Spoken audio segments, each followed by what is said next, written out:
Hi guys, welcome back to my channel. Thank you so much for joining me. If you're new around here, my name is Elyssia. I am mum to one, which is my little poppet Daphney, who is 17 months. I would love it if you could join our little online family by hitting that subscribe button, and there's a link down there somewhere. Anyway, let's crack in with the video. So today I'm going to be talking about my experience working in a celebrity restaurant. I posted a sort of poll on my Instagram and everybody said they wanted to see it. I already filmed it and I revealed the celebrity's name, and then I looked back over it and I thought, I don't want to get sued, I don't want to get done for slander, so I'm refilming it today. So I worked in a few restaurants before I got into the celebrity restaurant. I was trained as a professional chef. I did that for a year at college and passed and got a distinction in the whole chefing like module, whatever you want to call it, course. I worked in a few restaurants, absolutely loved it, and when I got the opportunity to go and work for this restaurant, I'm scared I'm gonna like slip up and say the name, but when I got to the interview I was beyond excited. Like he or she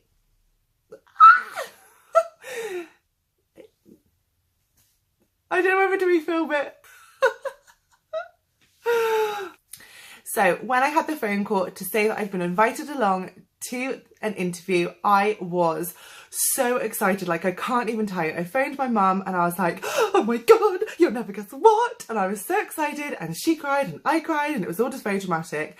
And I went along and I first of all applied as a waitress because I thought there's no way in hell I'm gonna have enough like cooking experience, being a chef, all of that sort of stuff.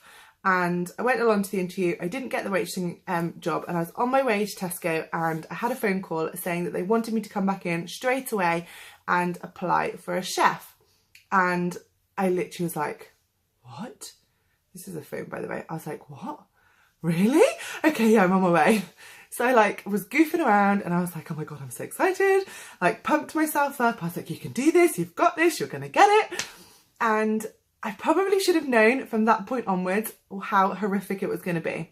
So I got there, and at the time it was a male sous chef who interviewed me, and he was just not nice. I was just not getting like good vibes from him. We didn't click. It wasn't that like great. And anyway, hopefully I haven't changed positions. I just had a phone call, so we're just gonna carry on with the video. So I wasn't getting a good feeling from this chef, and I went away thinking, oh god, I don't know if I'm gonna take it, but I really loved the celebrity that the restaurant was for.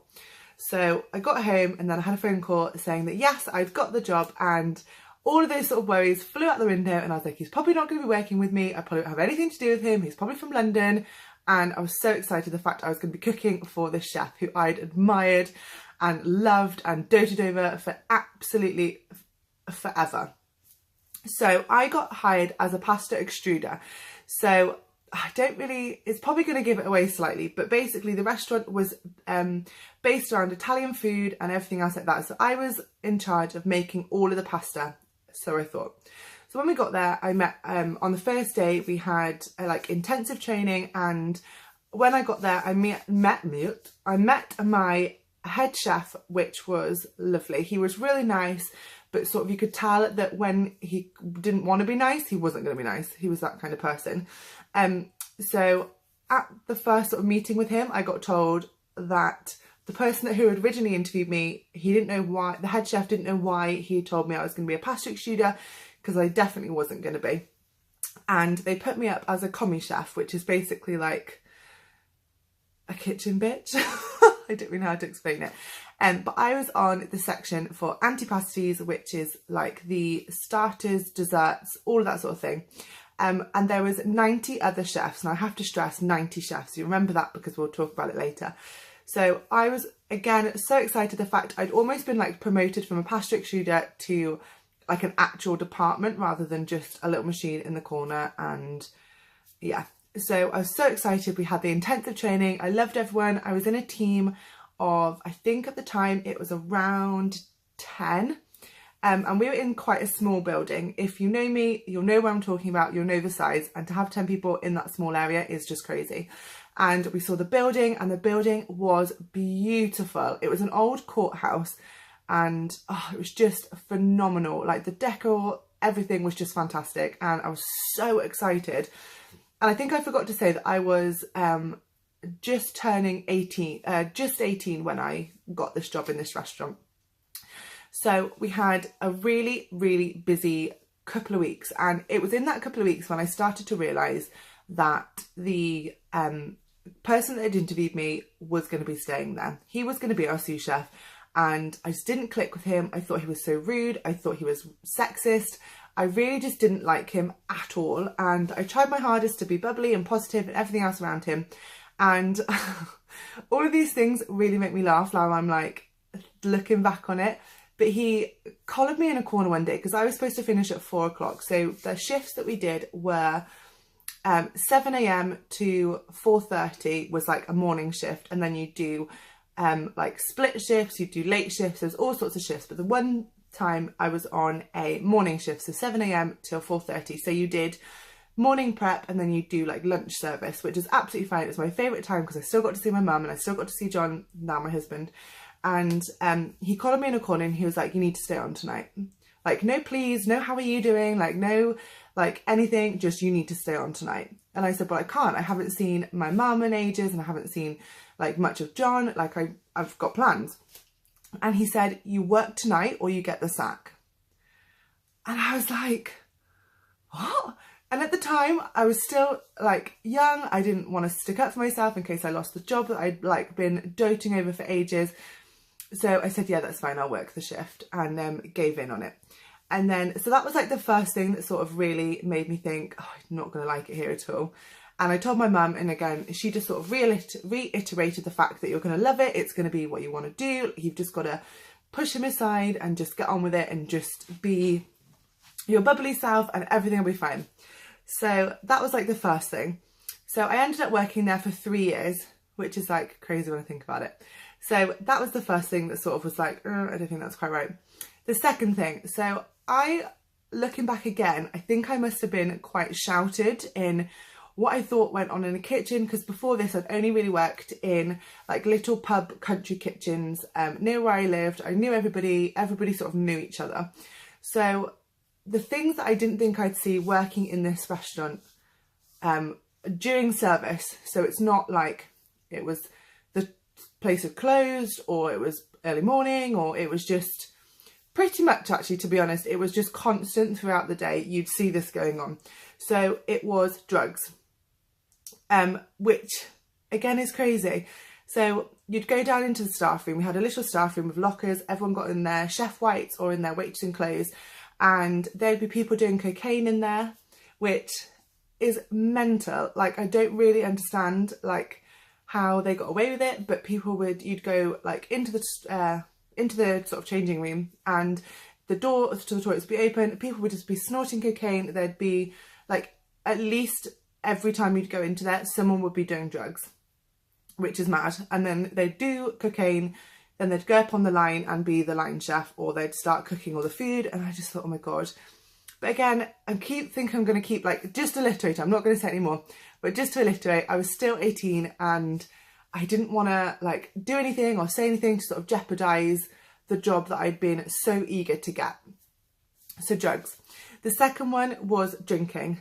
We'd had a lot of people from all over the world, and I'm not sure if that's like a thing that happens, but drinking and drugs were probably the two major things. So drinking, people used to steal bottles of vodka, bottles of wine, basically any alcohol they could get. They'd stash it in their locker, and then on their like couple of breaks they'd have like half a bottle. I worked with one chef and he was absolutely lovely, and I got told about it. You know, the rumour mill churns out rumours all the time, and I sort of got told about this rumour that one of the chefs that I really got on well with and I liked was stealing alcohol and drinking vodka on work, like while working.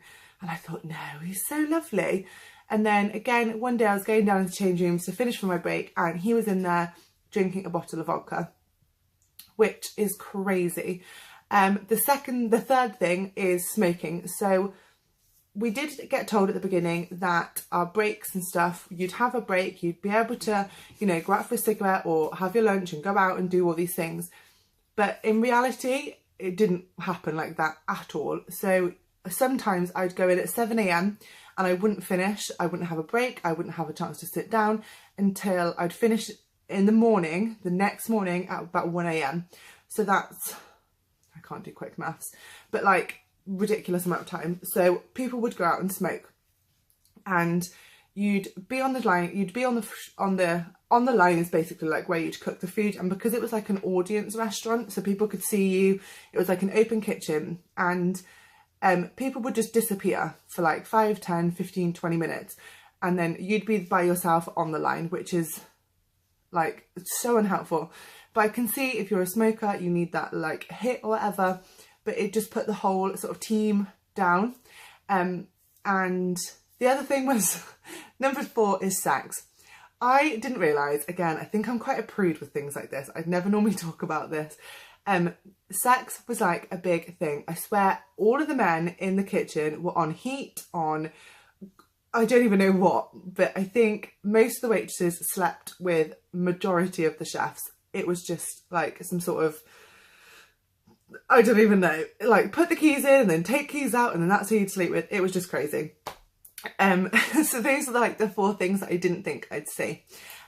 So over that 3 years that I worked for this restaurant, the staffing numbers dropped dramatically, to the point where when I left, there was 4 people in my team. Remember, we had 10, and there was maybe about 12 staff in the kitchen out of 90, which is like insane. And another thing that I didn't think I'd like have to be talking about is fraud. So the company that I worked for basically forged my signatures on my contract, which is like highly illegal. I don't even know why I was asking to look at my contract, but I was flicking through it and I thought, these aren't even my signatures. And I questioned it to HR and sort of said, you know, what's going on, because these are not my signatures. And she said, oh yeah, it's fine. We just had to, you know, do your signature and it's absolutely fine. Like, tried to reassure me. And I said, that's illegal. Like, you can't forge a signature in like a legal binding document. So the more I looked through it, the more I realised like what they'd sort of signed me up for or what they'd signed me out of. So one of the things that we were supposed to sign, which I didn't sign at the sort of induction for joining the restaurant, was the EU legislation. So the EU legislation is basically where you can work 40 hours, and that's like, you work 40 hours, that's it, end of, happy times. And they signed me out of the EU legislation, which basically meant I could be working 40, 50, 60, 70, 80 hour weeks, which I did, which was crazy. Towards the end, which is another reason that I left, towards the end, I was working between 60 to 80 hours a week plus travel. So I'd get up, so I'd leave my house at about 6, I'd get to work for like 7, work all through the day, and then I'd finish like 1 o'clock, sometimes later. And at the time, I wish I'd said something, because that's like so wrong. And I said to some of my friends, this has happened to me, like, make sure you go and check your contracts. They checked theirs, and theirs had the fake signatures, forged signatures in there as well, which is just mind blowing. The second, like, well, I can't even count how many things we've said now. But the other thing that annoyed me was I fell down some stairs when I was working there, and I had the biggest bruise on my leg. It went from like top of my hip to like all the way down my leg, and I'm quite tall, I'm 6'1", and I showed my mum when I got home the bruises, and she was like, you need to take photos because that's like dangerous, and you need to like speak to your duty manager. So I went in the next day and I tried to take photos, but lo and behold, they'd fixed the stairs. So that's another thing that like I could have sued them for, I guess, for like dangerous equipment. I don't really know how to put it, but that's another thing that happened. Over that time, I like working there for the whole 3 years. It was a good experience, and I did like enjoy some parts, but the bad parts definitely overtook the good parts. And if you are looking at joining to be a chef, or you have passion for that thing, I definitely still say go ahead and do it. I definitely highly recommend pursuing it and having a go at it and trying to make something of it. This is just my experience. I don't want to have this video as like a negative, even though it has been sort of negative, but like a off-putter for anybody that is looking to do, like, going into the whole chefing career. Just know that it is mainly male dominated. It's definitely something I'd recommend trying if you really want to. It's definitely put me off doing any sort of professional catering ever again. I'm 27 years old now and I've never stepped in a kitchen since. It's just not for me. I don't want to do it. I don't want to be a part of it. But yeah, that is the story of when I worked in a celebrity restaurant. If you guys have any questions or anything like that, make sure to drop them in the down bar, and don't forget to like and subscribe to my channel, and I will see you later. Bye guys.